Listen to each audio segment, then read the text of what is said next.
Hi friends అందరికీ ఈరోజు ఈ వీడియోలో మీకు ఒక మంచి రెసిపీ అయితే చూపిస్తాను, చూసేయండి.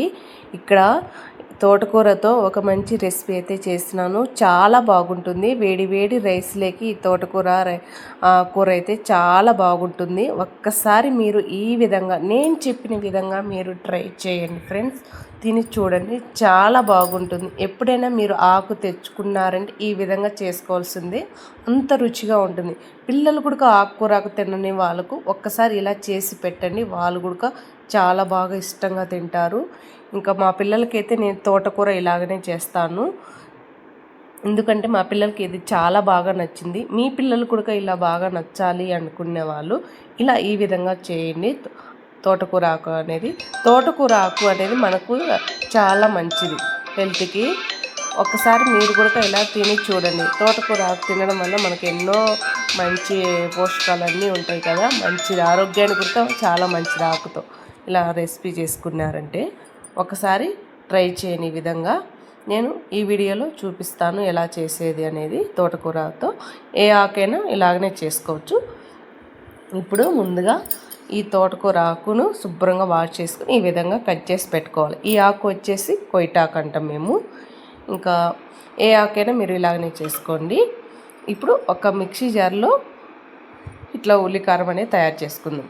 ఒక మిక్సీ జార్లో మనము కారం ఎంత తింటామో అంత చూసి వేసుకోవాలి. పిల్లలు ఎక్కువ కారం తినలేరు కదా, పిల్లల కోసమే కాబట్టి కొంచెం కారం తగ్గించి వేసుకోవాలి.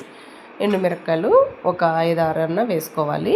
వెల్లుల్లిపాయలు పొట్టు లేకుండా తీసేసుకోవాలి, పొట్టుతో లేకుండా తీసేసుకోవాలి. వెల్లుల్లిపాయలు కూడా ఒక 10 దాకా వేసుకోండి, పొట్టు లేకుండా తీసేసుకోవాలి, పొట్టు ఉండకూడదు. ఇప్పుడు ఒక ఆనియన్, కొంచెం మీడియం సైజు ఆనియన్ ఇలా కట్ చేసుకొని వేసుకోవాలి. కొద్దిగా చింతపండు వేసుకోవాలి, మరి ఎక్కువగా వేసుకోకండి, పులుపు వస్తుంది, మరి బాగుండదు పులుపు ఉంటే. కొద్దిగా చింతపండు వేసుకోవాలి. ఇంకా 1 స్పూన్ జీలకర్ర వేసుకోవాలి. 1 స్పూన్ చాలు జీలకర్ర, అంతకంటే ఎక్కువ అవసరం ఉండదు. ఇప్పుడు మనం సాల్ట్ కానీ కల్లుప్పు కానీ ఏదో ఒకటి వేసుకోవాలి. 1 స్పూన్ వేసుకోండి. అలాగే కొద్దిగా వాటర్ వేసుకోవాలి, మరి ఎక్కువగా వేసుకోకండి. వాటర్ అనేది ఒక టీ గ్లాస్ సగానికి వాటర్ వేసుకోండి. ఇలా కొంచెం మెత్తగా గ్రైండ్ చేసుకోవాలి. చూసారా, ఈ విధంగా గ్రైండ్ చేసుకొని పక్కన పెట్టేసుకుందాం. ఇప్పుడు పోపు పెట్టేసుకోవాలి. ఇలాగా స్టవ్ వెలిగించుకొని కడాయి పెట్టుకొని ఆయిల్ ఒక 3 స్పూన్లు కానీ 4 స్పూన్లు కానీ ఆయిల్ వేసుకోవాలి. ఈ తోటకూరలో కొంచెం ఆయిల్ అనేది ఎక్కువగానే వేసుకోవాలి.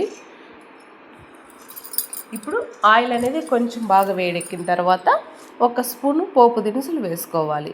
పోపు దినుసులు కాస్త వేగనివ్వండి. ఫ్లేమ్ని కాస్త మీడియంలో పెట్టేసుకొని ఇవన్నీ వేసుకోవాలి. ఇప్పుడు పోపు దినుసులు కాస్త వేగిన తర్వాత ఎండుమిర్చి ఇలా తుంచి వేసుకోవాలి. ఇప్పుడు గెంటితో అలా తిప్పుకోవాలి కాసేపు. ఇప్పుడు ఈ ఎండుమిర్చి పోపు అంతా వేగిన తర్వాత ఇప్పుడు మిక్సీ పట్టుకున్నాం కదా ఉల్లికారం, అదే వేసుకోవాలి.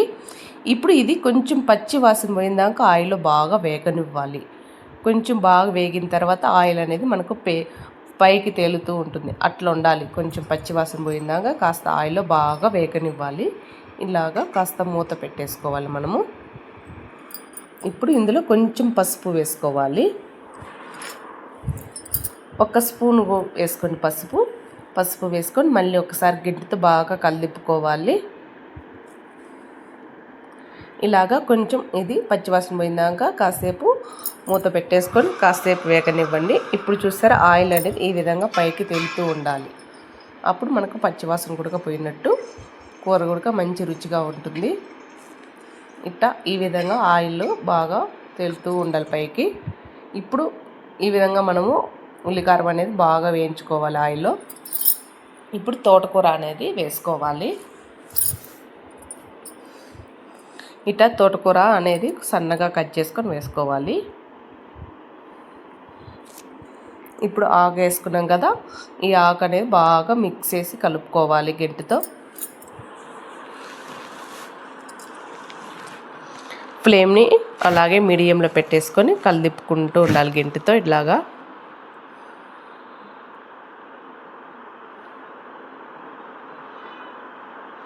చూడండి ఫ్రెండ్స్, ఇలా ఒకసారి మీరు ఏ ఆకైనా ఇలా చేసి చూడండి, చాలా బాగా నచ్చుతుంది అందరికీ.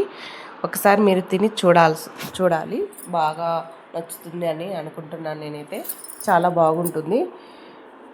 ఇప్పుడు ఈ విధంగా ఆకు అనేది కాస్త బాగా ఉడకనివ్వాలి. మనము మూత పెట్టేసుకొని కాసేపు ఉడకనిచ్చుకోవాలి ఆకు అనేది.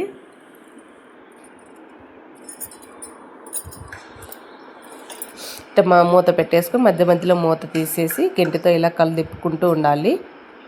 కొంచెం ఆకు అనేది ఉడకనివ్వాలి. ఫ్లేమ్ని కాస్త ఇలా లో ఫ్లేమ్లో పెట్టుకొని ఆకు అనేది ఉడికించుకోవాలి. ఇప్పుడు మనము మూత తీసి చూద్దాం, ఆకు ఉడికిందో లేదో చూసుకోవాలి కదా. ఇప్పుడు చూసారా, ఆకు అయితే మెత్తగా ఉడికిపోయింది. చాలా బాగా వచ్చింది కూర. గుడక కారం ఉప్పు అన్నీ బాగా సరిపోయినాయి. ఇదిగో చూడండి, ఇలా ఆకు అనేది మెత్తగా ఉడికిపోయింది. ఇట్లా ఆకుతో తోటకూరతో రైస్లోకి చపాతీలోకి చేసుకొని తింటే సూపర్గా ఉంటుందండి. ఇంకా నేను ఈరోజు వేడి వేడి రైస్లోకి ఈ తోటకూర ఆకు అయితే చేసుకున్నాను.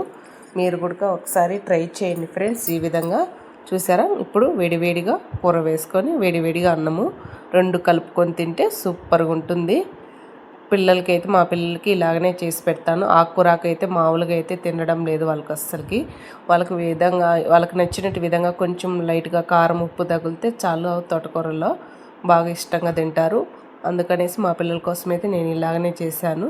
మీరు మీ పిల్లలు ఎవరైనా తోటకూర ఆకులు తినని వాళ్ళు ఒకసారి ఈ విధంగా ట్రై చేయండి ఫ్రెండ్స్. ఓకేనా? వీడియో నచ్చితే ప్లీజ్ లైక్ చేయండి, సబ్స్క్రైబ్ చేయండి.